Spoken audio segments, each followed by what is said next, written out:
falar sobre as descobertas mais incomuns e misteriosas que surpreenderam os cientistas. Vou mostrar coisas inexplicáveis encontradas dentro das pirâmides egípcias, em uma caverna submarina e nas neves da Sibéria. Você aprenderá sobre vírus antigos encontrados no gelo, assim como estruturas e tecnologias antigas de origem extraterrestre. Sente-se, relaxe e vamos nessa.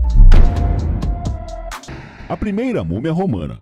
Em 2010, uma descoberta surpreendente foi achada em um oásis no deserto no oeste do Egito. Entre os muitos túmulos no oásis havia um estranho sarcófago. Eles presumiram que a múmia de uma mulher estava guardada dentro dela. Ela foi enterrada durante o domínio romano no Antigo Egito, e nem preciso falar isso se você ver o sarcófago. Os cientistas acreditam que o achado pode ser seguramente a primeira múmia romana. A aparência do sarcófago é notavelmente diferente daquelas que os arqueólogos encontraram antes. A escultura de pedra na tampa lembra mais as tradicionais esculturas romanas do que os baixos relevos reais dos egípcios. Infelizmente, os cientistas não conseguiram descobrir nada sobre a identidade da mulher enterrada. A múmia estava lindamente vestida, mas nenhum símbolo distintivo indicando sua origem ou profissão foi encontrado no sarcófago.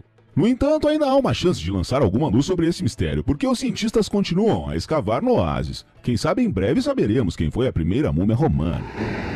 A cidade mais antiga. Sempre pensamos que os antigos egípcios foram os criadores de uma das primeiras civilizações desenvolvidas em nosso planeta. Mas os humanos já estavam no Vale do Nilo muito antes de os construtores das pirâmides chegarem lá. Quem eram eles? Uma equipe de arqueólogos egípcios e franceses realizou extensas escavações no delta do Nilo para encontrar a resposta a essa pergunta. Ao norte do Cairo, encontraram uma cadeia de aldeias que provavelmente pertencem ao período Neolítico. Tem mais de 7.000 anos. Descobertas indicam a presença de assentamentos permanentes nas áreas pantanosas do delta do Nilo a partir do 5º milênio a.C., pelo menos 2.500 anos antes da construção das pirâmides de Gizé. Fragmentos de cerâmica e ferramentas de pedra foram encontrados no local das escavações. Os cientistas agora esperam obter novas informações sobre o desenvolvimento do sistema de irrigação. Os antigos egípcios construíam mangas de canal artificiais com o Nilo, ajudando a fornecer as safras com a umidade necessária em épocas de seca. Até agora, eles acham que os moradores não tinham conhecimento suficiente sobre irrigação e, portanto, dependiam muito das chuvas para suas operações agrícolas.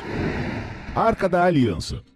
Os eventos bíblicos sobre os quais lemos nas escrituras sagradas ocorreram há mais de 2.000 anos. Alguns dos objetos e artefatos mencionados no Antigo e no Novo Testamento existiram e foram encontrados por cientistas. Não sabemos quantos são falsificações póstumas. Mas agora os arqueólogos estão mais interessados em encontrar artefatos bíblicos que pesquisadores do passado nunca foram capazes de encontrar. Um desses artefatos é a Arca da Aliança. Descrita no Antigo Testamento, o objeto sagrado era uma arca na qual as tábuas de pedra da aliança com os 10 mandamentos eram guardadas. Acredita-se que ela tenha sido apreendida pelos egípcios quase imediatamente após a morte de Salomão, durante um ataque à Judéia, e levada por eles para a cidade de Tanis, no Egito. É essa versão que foi a base para o filme Indiana Jones e os Caçadores da Arca Perdida. Ninguém sabe o paradeiro da arca, só podemos esperar que ela possa ser encontrada por acaso. E essa esperança não é sem sentido.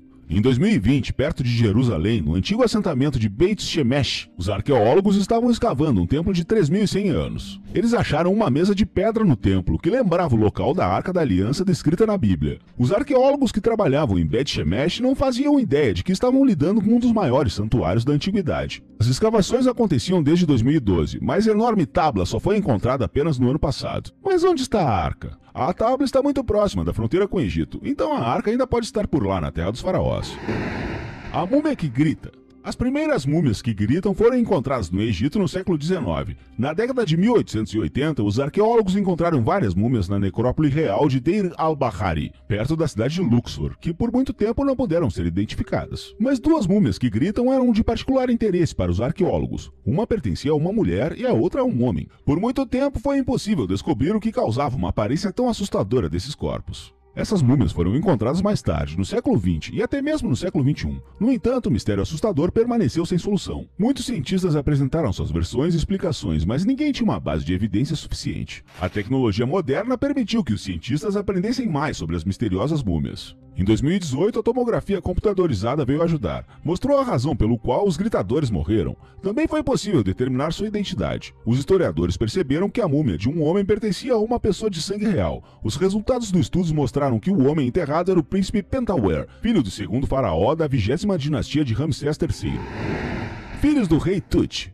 Por muitos anos, a história dos dois bebês enterrados como múmias na tumba do famoso faraó Tutankhamon permaneceu um terrível mistério. No entanto, pesquisas recentes foram capazes de lançar luz sobre as razões desse ritual. Há muito se pergunta se as pequenas múmias encontradas na tumba do rei Tut nasceram prematuramente, se os filhos do governante morreram ou se símbolos sacrificais de inocência para acompanhá-lo em sua vida após a morte. Os testes genéticos realizados em 2008 dissiparam essas dúvidas. Eles mostraram que os filhos eram gêmeos e que seu pai era um faraó. Do ponto de vista forense, os resultados das tomografias e dos testes genéticos não são totalmente claros. Diferenças foram encontradas no material genético das crianças. Era 99,7% idêntico, mas não 100% como deveria ser no caso suposto. Claro que alguns historiadores continuam a duvidar que os filhos do rei Tut foram encontrados na tumba. No entanto, muitos cientistas acreditam que é bem possível. Escreva nos comentários, vale a pena abrir túmulos antigos ou é melhor deixar os mortos em paz? E aí, qual cultura você mais se surpreendeu? Deixe nos comentários. Se você gosta de conteúdos como estes, assista aos vídeos que selecionamos para descobrir mais e mais curiosidades.